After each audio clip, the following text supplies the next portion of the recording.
Ek het altyd die verwagting gehad dat daar 'n dag sal aanbreek wanneer Jesus gaan verskyn, wanneer hy uit die hemel uitkom, aarde toe.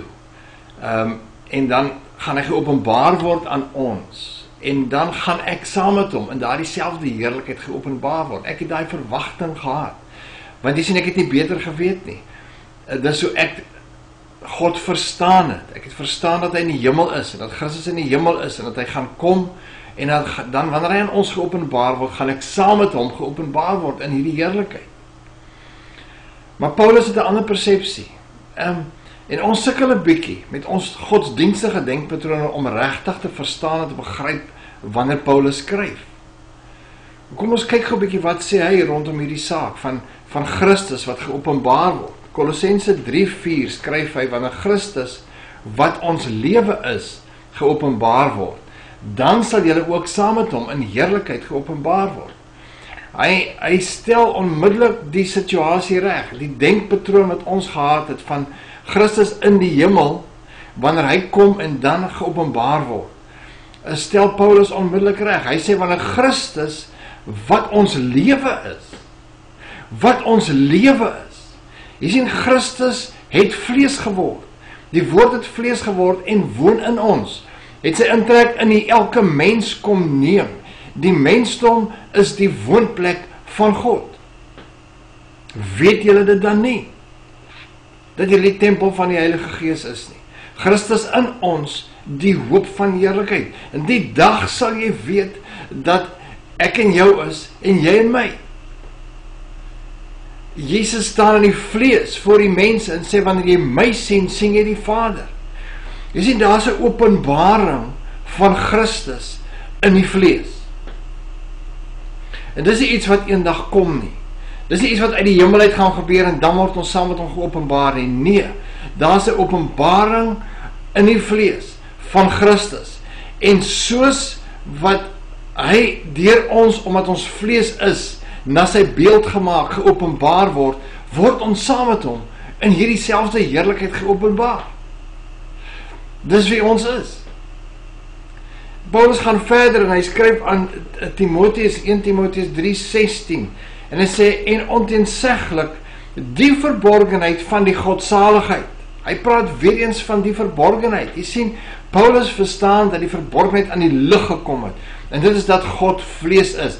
Alhoewel sy naam nog altyd, deur die profete gesê en geprofeteer is as Immanuel, God met ons, het godsdiens gekom en God ver van ons af weggeneem. Maar God is nog altyd by die mens. Johannes verstaan en hy sê, hy was nog altyd in die wêreld. God was nog altyd by ons, met ons, in ons deel van ons lewens. Nou sê hy, die verborgenheid van die godsaligheid is groot. En wat is dit? Hy sê vir ons, wat is hierdie verborgenheid? Hy sê, God is geopenbaar in die hemel. Nee, hy sê, God is geopenbaar in die vlees. Mense, kan ons hierdie goed tog net begryp? God is geopenbaar in jou en in my. Jy sien, daar is 'n daaglikse openbaring van Christus.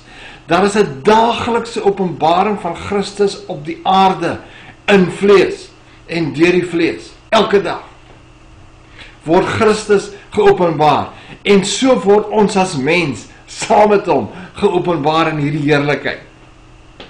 Dis 'n daaglikse openbaring. God is geopenbaar in die vlees. Paulus weet dit, hy verstaan dit. Ons sukkel bietjie om dit te verstaan. Wanneer Paulus teruggaan na sy geboorte toe in die vlees, dan verstaan hy hoekom hy gebore is. Hoor wat sê hy? Galasiërs 1:15 en 16.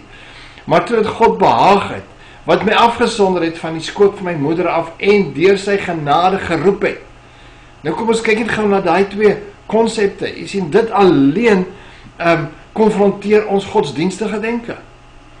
Jy vind eers later in jou lewe uit, daar's 'n roeping op jou lewe. Paulus sê nee, jy is uit jou moederskoot uit, van jou moederskoot af is jy geroep. Jy sien, en wanneer ons dan besef, maar wow, ek het 'n roeping op my lewe, dan skielik word jy dan afgesonder. Sien, dis ons godsdienstige denke. Paulus sê, jy is afgesonder en jy is geroep. uit jou moeder se skoot uit. Vanaf jou moeder se skoot is ek en jy afgesonder en geroep. Hoekom? Hier gee Paulus vir die rede hoekom. Hy sê om sy seun in my te openbaar. Jy's afgesonder en geroep sodat Christus in jou geopenbaar kan word. Daar's 'n openbaring van Christus in vlees. En dan kom jy op 'n plek waar jy Christus in die vlees openbaar in heidene. Dat jy na mense toe gaan wat glad nie in God glo nie, wat glad nie vir Jesus aanvaar nie, nog nooit hom bely as die seun van God nie, maar hulle is vlees. Hulle is na die beeld van God gemaak. Hulle is deur God voortgebring. Hulle is sy kinders. Soos hy is, so is hulle ook in hierdie wêreld. Nou kan jy na hulle toe gaan en vir hulle sê, maar hallo, ek openbaar nou Christus in jou, want hy is in jou. Hy's in vlees, hy word deur jou en in jou geopenbaar. Mense, ek raak so opgewonde oor die goed. Ons het onsself so minderwaardig gesien. Maar Christus is in jou en my geopenbaar. Daar's 'n openbaring van Christus daagliks in jou, in vlees. En elke keer wanneer hy geopenbaar word in die vlees, elke dag word jy saam met hom in hierdie selfde heerlikheid geopenbaar. Moet dit nie uitstel nie. Ons kan dit nie uitstel nie. Want daar bestaan nie iets soos eendag word hy geopenbaar nie. Daar's 'n daaglikse openbaring van Christus in die vlees. Wanneer Christus wat ons lewe is, geopenbaar word, en dan sal ons saam met hom in heerlikheid geopenbaar word. Jy en ek word elke dag in heerlikheid geopenbaar op hierdie aarde saam met Christus.